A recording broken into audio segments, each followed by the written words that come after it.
Dale, tranquilo. No sé si... Mientras vos, yo asumo mi corporeidad en la imagen, cosa a la cual no, o sea, nosotros venimos del mundo de la radio, ahí está, muy bien. Ahora tengo que emparejar, ¿no? Claro, venimos del mundo de la radio en el cual no se veía, o sea, la gente sintonizaba y no esperaba verte, y además se hacía todo tipo de fantasías acerca de el aspecto que pudiera tener la persona que hablaba, y eso generaba como un montón de cosas que creo yo que la imagen le quita.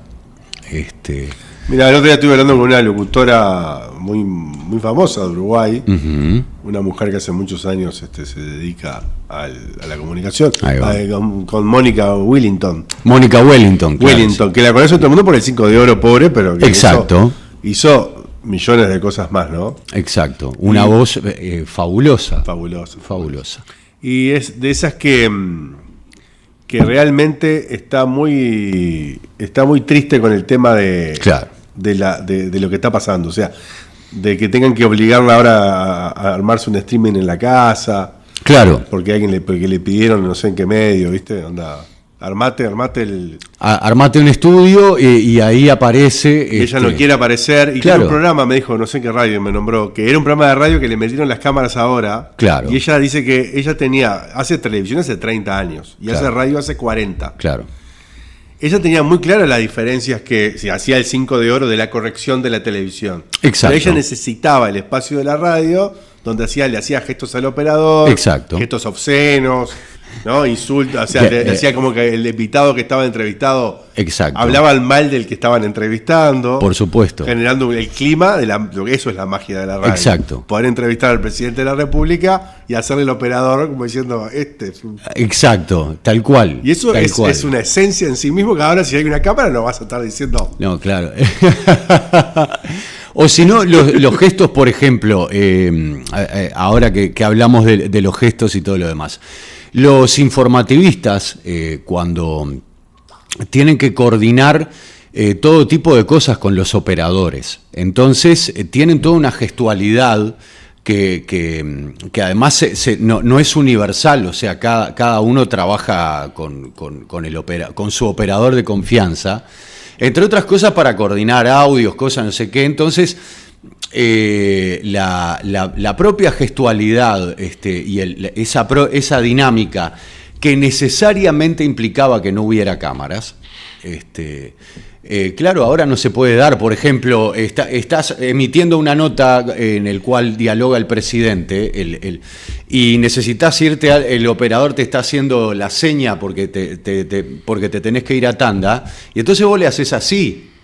Claro, ese gesto me lo hizo. Claro, la seña habitual es degollalo. Bueno, claro, degollalo acá. Imagínate cómo se interpretaría. Claro, exacto. Cómo se interpretaría si el locutor, el conductor, hace un gesto de degüello. Una nota a Pettinati y haces así, te acusan por antisemita. Por supuesto, claro. Ahora ni hablar. Bueno, el propio Freddy Nuchovich, que es un animal de radio. O sea, un bicho surgido de la radio. Cuando digo bicho no lo digo en forma despectiva. Sí, se entiende. Digo otras cosas en forma despectiva acerca de él, pero no en este caso. Todo el mundo le decía en sus intentos de incursiones de incursión en la televisión, le decía, vos no, o sea, no tenés el carisma para, o sea, lo que haces en radio no lo podés hacer en televisión.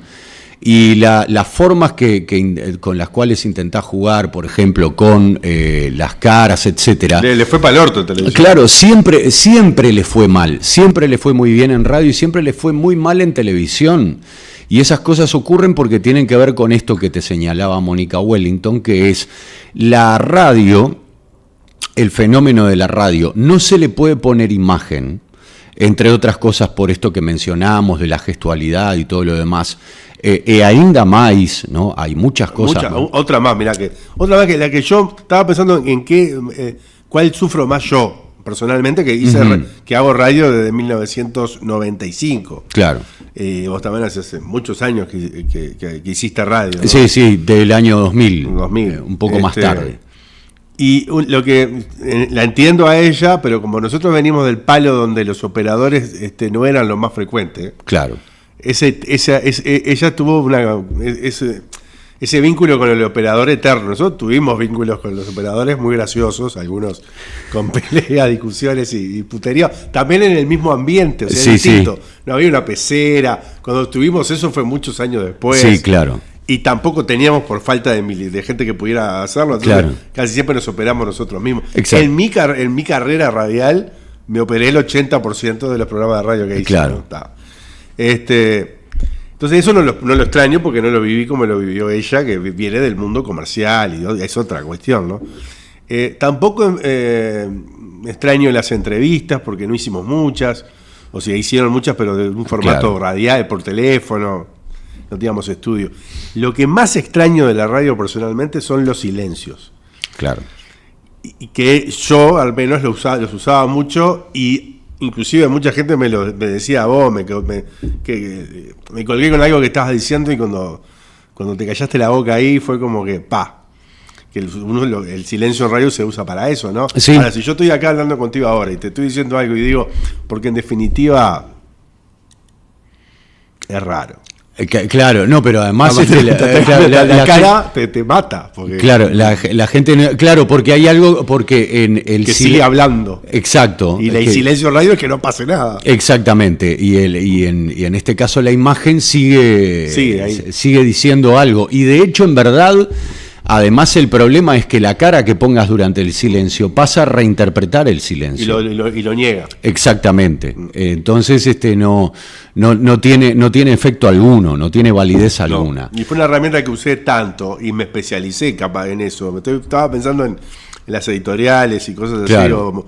o comentarios o el final del programa. Me gustaba arrancar con una especie de editorial que creo que se lo copié a Figares. Figares seguramente se lo haya copiado a otro, porque en esto...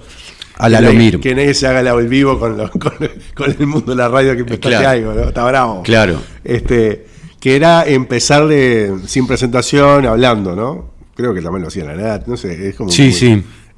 Un grupo de comunicadores lo hacía muy seguido.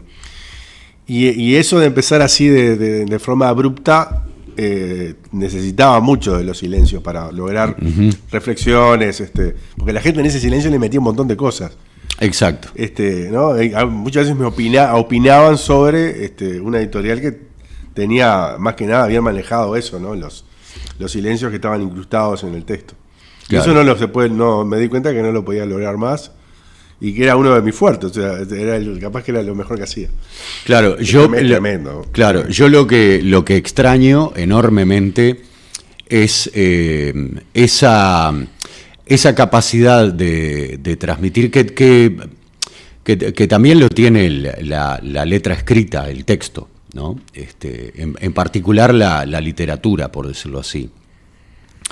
Esa capacidad de la radio de generar sonido, que no hubiera imagen y por lo tanto de estimular la imaginación. Claro. Nosotros, además, si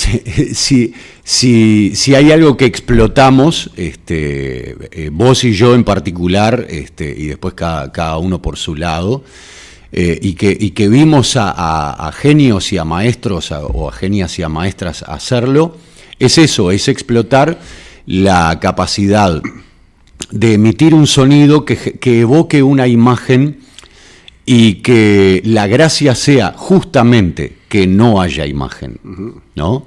Y nos valimos muchísimo de ese recurso. Democratiza pila la... Exacto. Porque con pocos recursos podés crear. Por supuesto, desde luego. Ahora, por ejemplo, a cada sonido le tiene que corresponder una imagen.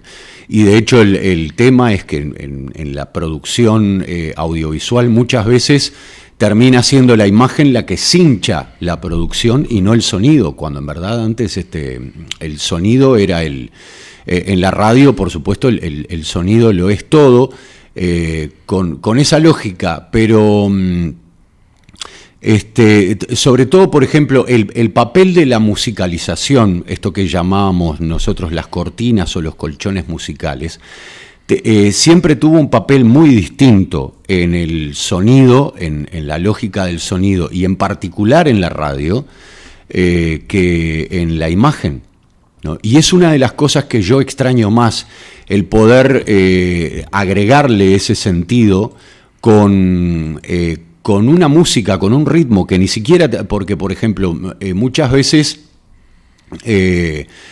uno recurre a música, por ejemplo, ahora en esta producción que estuvimos haciendo hace poco, en la cual utilizamos música de Los Redondos, porque por el fallecimiento del Indio lo que queríamos era evocar la época que de alguna manera lo inmortalizó.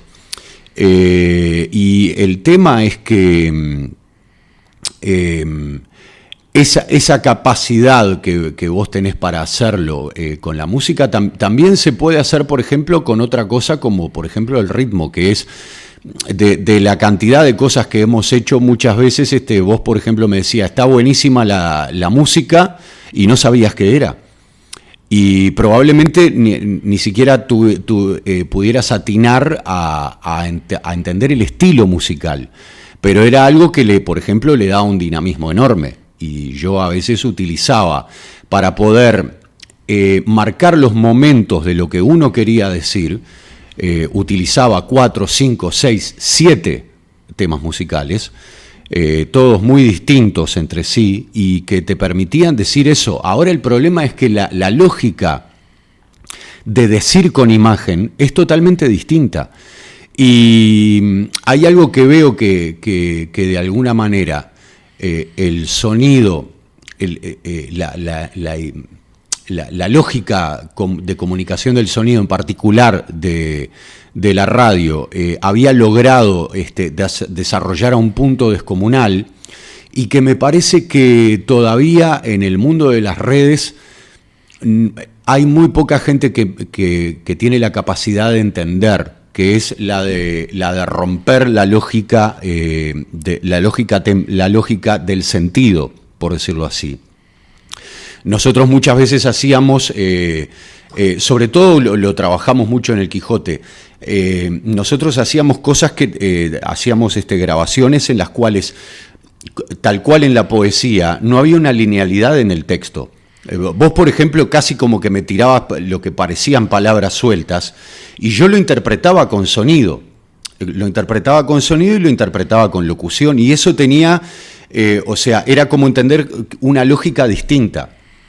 En la imagen es sumamente difícil de hacer, porque nosotros tenemos una educación de la imagen, sobre todo de la imagen audiovisual, o sea, de la imagen comunicando en movimiento, que está como mucho más atada, por decirlo así, a la linealidad que el sonido.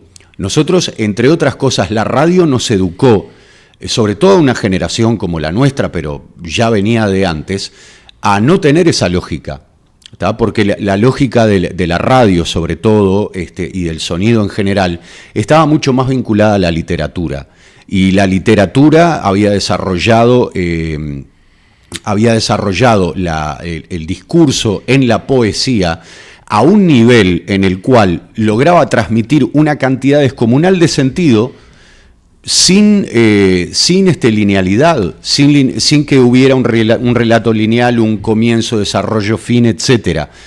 Y lograba transmitir un montón. La poesía que luego se convirtió en canción. Y de hecho, la música, muchas veces los temas de Los Redondos, por los cuales terminamos llorando al Indio, tenían mucho que ver con eso. Tenían mucho que ver con romper la linealidad, con romper no tiene que haber un sentido entre el primer y el cuarto verso, no tiene que haber un relato, no tiene... Mira, y te hago una pregunta para que sigas ya con el tema del Indio, porque está bueno esa conexión que hiciste. Uh-huh. ¿Cuántos videoclips hicieron Los Redondos? No, ninguno. Ninguno. ¿Algún artista amigo, creo que hizo alguno como invitado?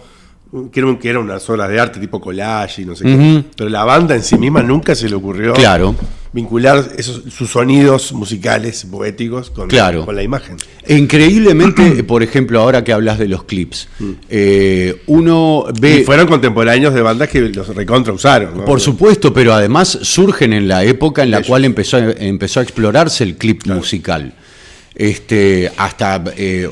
Lo que pasa es que en los 80 la industria, por decirlo así, del clip musical estaba medio que en pañales, o sea, justamente iba a decir eso. Si vos ves... Pero en los 90 es el reinado de MTV. No, los 90 es el reinado del clip. Y los redondos ahí estaban... Exacto. Y sin embargo no lo aprovecharon en ningún momento y probablemente estuvieran en la cúspide de su madurez artística. Sí. O sea, no hubo un momento en el cual toda la banda no estuviese en toda su madurez, porque a veces pensamos en el Indio, pero cuando vos escuchás Los Redondos es una amalgama descomunal. O sea, sí, el Indio lidera, la poesía del Indio y sobre todo la estridencia descomunal y la violencia brutal de su voz, ¿tá? Era como un instrumento desgarrador y muy potente, ¿tá? Pero no hay duda que la música de Sky, el acompañamiento que hacían la bata, el bajo, el saxo, que era una cosa fabulosa, ¿no? Una creatividad descomunal, todo tenía un sentido, ¿tá? Y los locos no lo aprovecharon porque entendían que un tema musical de Los Redondos era toda una explosión de imagen e imaginería que era propia. O sea, es parte como de lo que te regalaban, por decirlo así. Y eso es parte de lo que ahora no está. Estaba pensando ahora cómo la imagen, la dictadura de la imagen o la imposición de la imagen, sí, igual se somete humildemente ante cosas que sabe que no puede meterse. No vi, porque otro rubro que no vi, producción audiovisual, es en la música clásica. Sí, claro. Y es como decir, no podemos hacer la sinfonía de Beethoven en videoclip. Y sin embargo... Hay pavadas hechas por gente que va a matar, claro, pero no hay ni siquiera una industria atrás de eso. No, creo que Walt Disney intentó hacer fantasía como homenaje, o sea, de alguna manera un poco como experimento y un poco como homenaje. O sea, Fantasía, la película Fantasía, fue como un capricho del propio Walt Disney acerca de su fascinación con la música clásica en particular. Pero no admite, además es interesantísimo esto que planteas porque, por ejemplo, está la ópera que... pese a que la gracia de la ópera es lo visual, o sea, es el teatro. Pero es el teatro. Es el teatro. Admite una cantidad descomunal de reinterpretaciones de la escenografía, del vestuario, etcétera, ¿no? Porque te da como dos elementos muy básicos que son la música y el guión, ¿no? Y la partitura de la canción. Pero después te deja todo libre. Y ahí hay interpretaciones formidables, pero absolutamente formidables, cada una de ellas muy válidas de distintas óperas. Sin embargo, probablemente por el hecho de que es un mundo de gente que ama el sonido, entiende que es un mundo en el cual la imagen no se tiene que meter. Lisa y llanamente, entonces no le hacen lugar.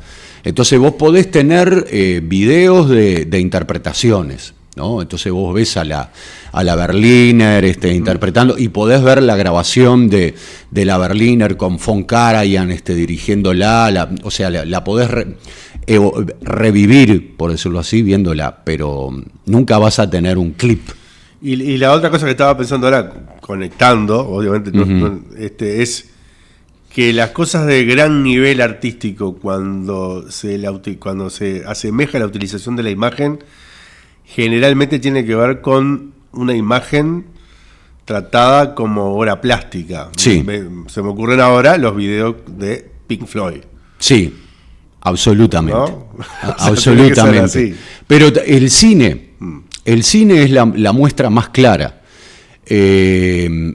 O sea, cualquier director de fotografía que tenga que lidiar con un director va a pensar desde el punto de vista de la composición plástica.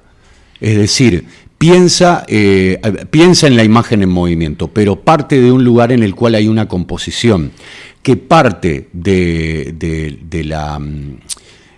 la imaginería y de las propias reglas que hemos generado en la época en la cual la obra, la representación visual era estática, o sea, la pintura y el dibujo desde la época rupestre, de la pintura rupestre hasta nuestros días, y en la cual eso tenía un valor, tenía una lógica y no se tenía que mover, o sea, la gracia era que no se moviera.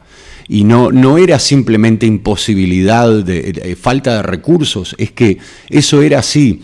Y muchas veces uno no se da cuenta de que la película necesita un punto de partida de composición, ¿no? Y que después todo el dinamismo, el montaje y todo lo demás necesita un punto de composición que tiene que estar fijo, ¿no? Entonces es eso, es como que incluso esto que vos decís, el audiovisual se debe ceñir a una lógica que no le es propia, o sea que viene de otro lugar. Es como ningún otro, el audiovisual es el heredero de un montón de cosas, del circo, del teatro, de la radio, de la música. Es el recipiente de todo eso y hay que ser muy claro. Culturalmente tenemos muy poco tiempo, o sea, la humanidad tiene muy poco tiempo manejando el formato audiovisual como para poder decir que lo ha explotado en forma óptima. O sea, ¿qué llevamos? 150 años, 160 años, es nada, es absolutamente... Yo diría que menos, ¿no? Claro, es un suspiro. 106. Claro, es un suspiro, O sea, vos pensá en que, por ejemplo, la música, por ejemplo, lo que hoy conocemos como la música clásica, tuvo un derrotero de trabajo y de exploración de 200, 300 años fácil. Tenemos que arrancar en 1600, ¿entendés? 1600, comienzo en 1700. Entonces, está en pañales. ¿Cuánto lleva la pintura? La pintura data porque pensemos, mucha gente dirá, Leonardo da Vinci. No, la pintura arranca en las representaciones rupestres, que no tenían una función artística, tenían una función ritual, tenían una función religiosa, eran un fenómeno total, y el sonido también estaba sumamente presente ahí. ¿Sabés que hace poco estaba escuchando a un historiador que decía que hace un tiempo descubrieron que en las famosas cavernas de Francia, donde están estas famosas pinturas rupestres, terminaron descubriendo que las pinturas estaban en un punto en el cual la caverna tiene un nivel de resonancia muy especial. Entonces, evidentemente, no lo eligieron por la luz, no lo eligieron por el sonido. Sin duda estaban haciendo su iglesia. Entonces, ahí había algún sonido gutural, seguramente, acompañado del dibujo. Es que sin duda. Y como para meter, porque ahora viste que todo desemboca en tener que hablar de la inteligencia artificial. La inclusión de la inteligencia artificial en el mundo del audiovisual, por ahora, claro, es una herramienta que no vamos a hablar más, que es una herramienta porque ya los que nos conocen saben que pensamos eso, pero sí que, como toda herramienta nueva, se usa de forma ramplona, vulgar, sí. Y falta una evolución todavía enorme respecto de esa herramienta. Pero a mí me hace acordar a cuando veo los intentos de Primero que nada, que los que hacen, los que están utilizando las herramientas de inteligencia artificial son los que hicieron el curso de inteligencia artificial y no son los artistas, que son los que pueden agarrar esa herramienta y hacer algo medianamente potable con una construcción audiovisual, ¿no? Claro. De nivel cultural y artístico, o un comunicador, digo, pero tiene que haber, está el que maneja la herramienta. Es como si pretendemos que en vez de que el carpintero aparezca una herramienta nueva para pulir una madera, la madera la trabaje uno que solamente hizo el curso de la herramienta nueva. Claro. Y que no es carpintero. Pero pará, sí. Que lo quiero comparar con los primeros videoclips que se veían en YouTube, que lo hacían la gente. Me hace acordar a lo que hace ahora la inteligencia artificial en el mundo del arte, que eran esos videos que la gente hacía caseros con la literalidad de la imagen, que era... Claro. En YouTube, le dedicabas una canción a tu novia y ponían fotos. Claro. Era como un rubro en sí mismo, que había cosas desopilantes, todas muy malas. Exacto. Y me hizo acordar a eso, viendo ahora, la otra vez estuve mirando unos videoclips hechos 100% con inteligencia artificial. Sí. Y me daba como esa gracia, esa vergüenza ajena, ¿no? Claro, porque es eso, es ¿cómo te puedo explicar? Es ese uso, digámosle, no quiero ser despectivo en ningún sentido al decir infantil, entre otras cosas no quiero ser despectivo con los niños que son un geyser de imaginación. Lo digo como padre de un niño de 7 años. Pero, por ejemplo, Refik Anadol es un artista turco radicado en Estados Unidos.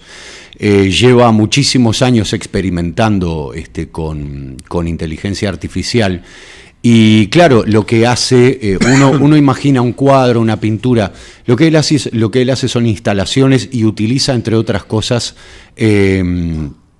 imágenes, pero también, sobre todo, lo interesante es el uso de las cámaras, porque lo que hace es proyectar sobre paredes, que además trabaja con todo un equipo de arquitectos. Entonces, lo que hace es como de alguna manera ofrecerte una experiencia.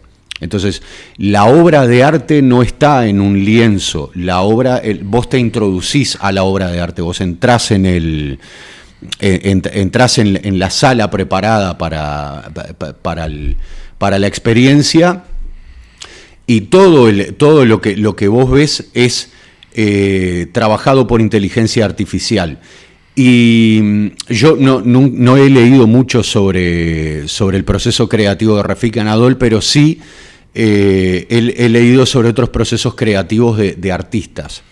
Y el artista, fundamentalmente, de lo que yo conozco, por ejemplo, sobre música, que es de lo que más conozco, lo que hace es explorar el instrumento y llevarlo al límite. O sea, no se queda con las posibilidades del instrumento, ¿tá? Es como un niño de 4 o 5 años que necesita estirar e incluso a veces hasta romper el juguete para poder de alguna manera tener una experiencia, o sea, poder imaginar con él. Y los artistas hacen eso, o sea, agarran el instrumento y no se quedan, no quieren obedecer las reglas del instrumento. Entonces, con la inteligencia artificial, me imagino que el proceso debe ser no solamente mucho más complejo, sino que debe requerir como mucho más tiempo. Entre otras cosas porque es una herramienta que implica como una serie de niveles de complejidad que deben desafiar a una persona, o sea, que deben ser difíciles de abarcar para una persona. Por ejemplo, no sé, Beethoven, muchas de sus composiciones eran para explorar el sonido del piano, y pudo lograrlo en una serie de composiciones y exploró un montón de sonidos del piano, que no fue el único. Ahora me pregunto, por ejemplo, si un tipo como a Refik Anadol le dará la vida para explorar todas las posibilidades de la herramienta de la inteligencia artificial. Entonces, con respecto a esto que decías, el desafío que yo le veo es si verdaderamente no terminará cambiando un poco y estaremos yendo en verdad o propiciará la inteligencia artificial el camino, o sea, volver a la creación colectiva. Porque en un tiempo, porque los humanos, toda esta individuación de creatividad en la cual había un famoso escultor en Grecia y cosas no sé qué. La individuación en el arte es un fenómeno relativamente reciente, claro, sí. 4.000, 5.000 años, no mucho más. Claro. Toda la creación siempre fue colectiva en la historia de la humanidad. Entonces a lo mejor terminamos volviendo a eso, a entender que la creación es colectiva y que no hay una posibilidad de decir, porque yo soy un artista y que no sé qué, y que la gente tiene que crear en conjunto, y que a lo mejor a veces un artista es un provocador, más que una persona que allá tiene un talento descomunal que no todos dominan, y simplemente termina siendo eso tipo. Un Zaratustra que se dio cuenta que podía ser un fenómeno, pero si solamente lo veían los conejos, no tenía ningún sentido, por eso tuvo que bajar de la montaña. Exacto, exacto. Y probablemente volviendo a este tema o sea, a la mención del indio y de entender que, entre otras cosas, el indio de alguna manera lo que potenció y que nos hizo conocer al indio, admirar al indio, querer al indio y llorar al indio, era un conjunto.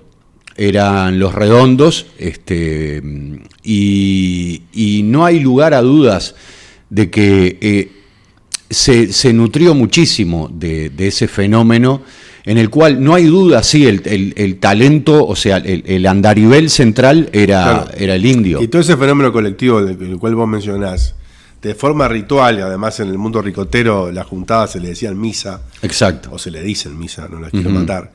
Ese ritual converge en una figura por excelencia colectiva que es el pogo. Claro. El pogo en este caso más grande del mundo, ¿no? Viene a lo porteño. Con jijiji, claro. Que yo le decía le decía ayer a alguien, para muchos de esos jóvenes o que tienen un pensamiento crítico de izquierda, o como quieran llamarle, revolucionario, debe ser emocionalmente lo más cerca que tuvieron de hacer la revolución, el pogo de jijiji. Sí. Y me decía, no, bueno, pero no, bueno, yo estoy hablando de la sensación, el sentimiento. Che, somos 50.000 personas enardecidas, cantando, todos presos políticos, cantando. Claro. Para mí, que cuestionan el sistema, es lo más cerca de la revolución que seguramente tuvieron varios. Exacto. Para mí, debe haber un montón de gente que ya haya hecho esta interpretación, pero para mí el término misa en relación, en particular, a los redondos o a los toques del indio, no debe ser más acertado, no debe ser un fenómeno más acertado. Creo que en relación a todo concierto que genere este tipo de movimientos, ¿no? Yo qué sé, yo lo veía en los toques de bandas uruguayas, pero no debe haber una cosa más acertada, en particular con los redondos, porque tenía, por esta cuestión del mensaje dislocado y de la ruptura de la lógica, uno terminaba como en una especie de, porque mientras agitabas en el pogo, ibas cantando lo que podías porque no te daba el aire, estás como en una especie de trance. Y me parece que no hay mayor, mayor expresión religiosa en la cual vos te conectás, en este caso con un todo. Sí. O sea, te conectás con el colectivo, te conectás con el mensaje y lo vivís de esta forma. La visión sobre la revolución me parece que está buenísima. Creo que es lo interpreto desde ese lugar. es un nivel de conexión con lo revulsivo y con el ir más allá. Y con la masa. Claro, con la masa y con la rebeldía de un nivel, digamos que no yo la palabra revolución, el problema es que tengo una carga muy, ¿cómo te puedo explicar? Muy racional puesta sobre el tema. Y entonces me ayuda más a pensar esto, pero no hay duda que es revolucionario y que es revulsivo.